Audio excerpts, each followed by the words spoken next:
السلام عليكم ورحمة الله وبركاته أصحابتا kusoo dhawaada channelka Cartoon af Soomaali halkani waxaan idinkaga soo gudbin doonaa cartoon taxane ah fadlan haddii aad ku cusub tahay channelka subscribe like share taasi waxay inoo tahay dhiirigelin mahadsanid bari hore waxaa jiray kalluumayste la oran jiray Sanjibaal kani waxa uu ku noolaa magaalada Baghdad waxa uuna ahaa mid geesi ah waxa uu la kulmay dhacdooyin fara badan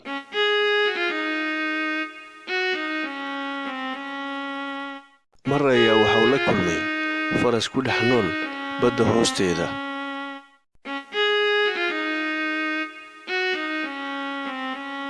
mar kalena waxa uu ka badbaaday caloofi aad u weyn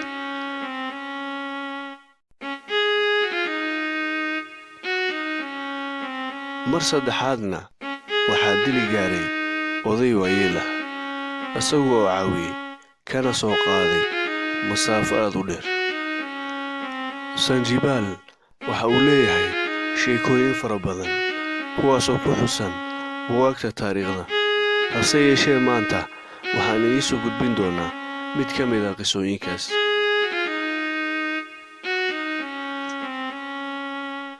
waxaan arkaa jasiirad inoo dhow saaxiibayaal waxay u eg tahay jasiirad qurux badan aniga waxaan rabaa inaan mar gaaro si aan dadka meesha joogo aan wax uga iibiyo waa war wanaagsan Sanjibaalow ragow sii daaya teendhooyinka waxaan u jeesanaynaa halkaayo jasiiradda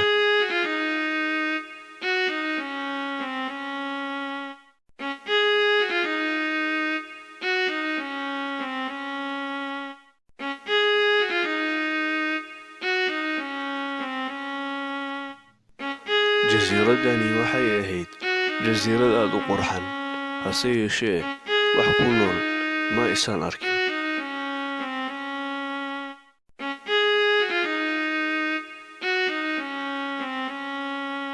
tani waa la yaab maxaa loo degi waayay jasiiradda aadka u qurxan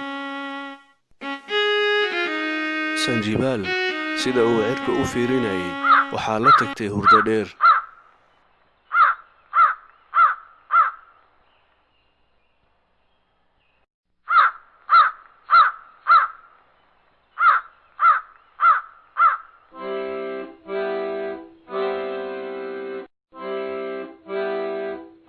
doontii way dhaqaaqday waxayna ka tagtay Sanjibaal keligii alla maxay iga tagtay asxaabtayda maxaa hadda sameeyaa waxaa laga yaabaa inay halkan khayr iigu jirto inaan ku noolaado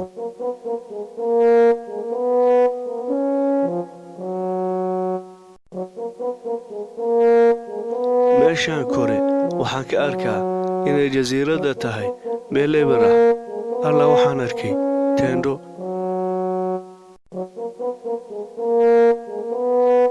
waxaa laga yaabaa inuu qof ku nool yahay waa inaan aadaa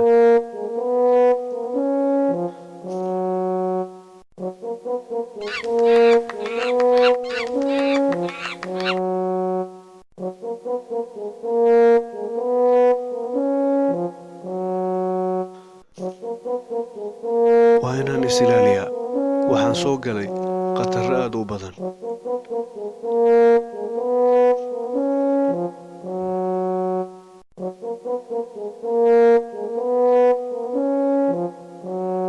qof jooga ma laha warkanow yaa dhisi kara teendhadan waa la yaab waxaa kaloo ka sii yaab badan inay qorraxda dhaqso dhacdo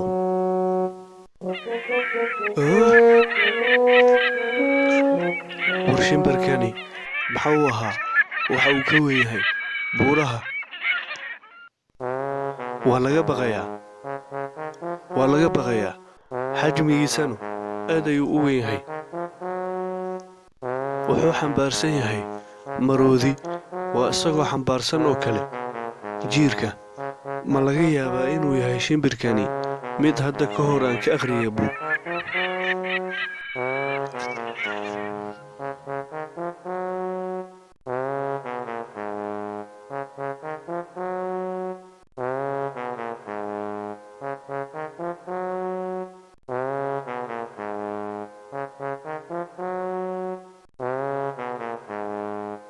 waa inaan aamusaa si uusan u toosin.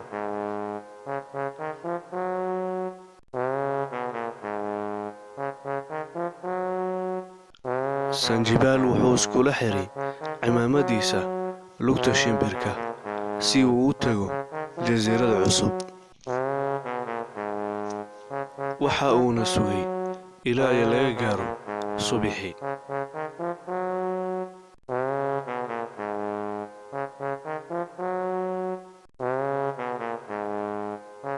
anigu garabkaygu waa u bannaan yahay.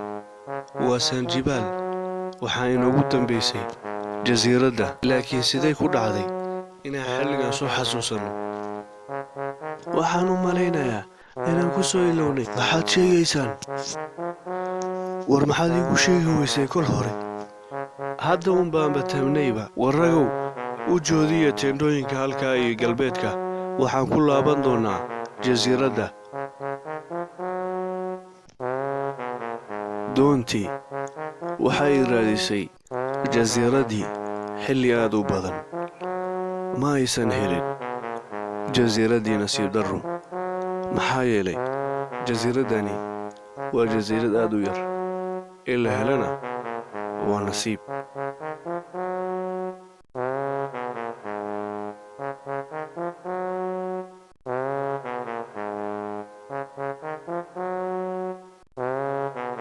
wax akhbaar ah cir iyo biyo unbaan aragnaa.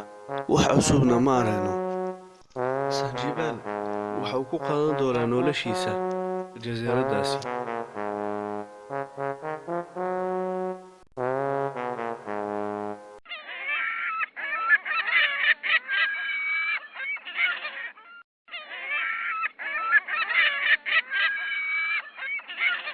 way guulaysatay fikraddayda.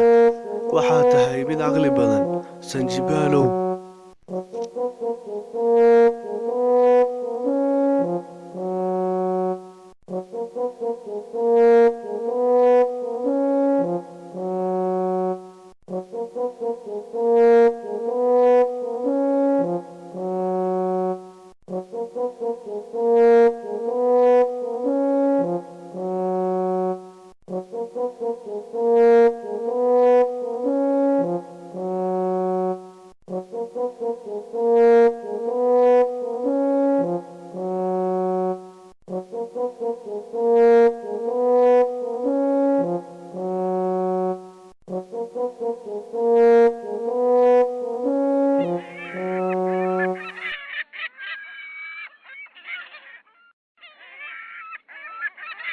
shimbirkani waxa uu u imaada halkan si uu u qaato masaska miya.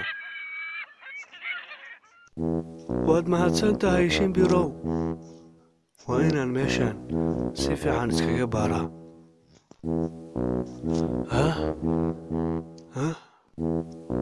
waxaan ku dhex jiraa god buureed. macquul ma aha inuu qof ka dhex baxo godkani.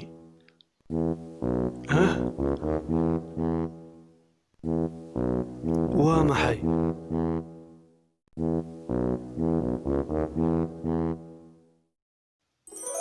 waa luul saafi ah. laakiin maxay ii tari haddiiba aan ka dhex bixi karin godkani? waxaan la mid ahay canug gaajaysan oo ka raadsanayo cuntadiisa xiddigaha.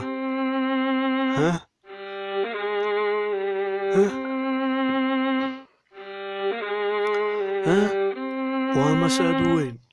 haddii uu arko wuxuu iga dhigayaa hal afgashi.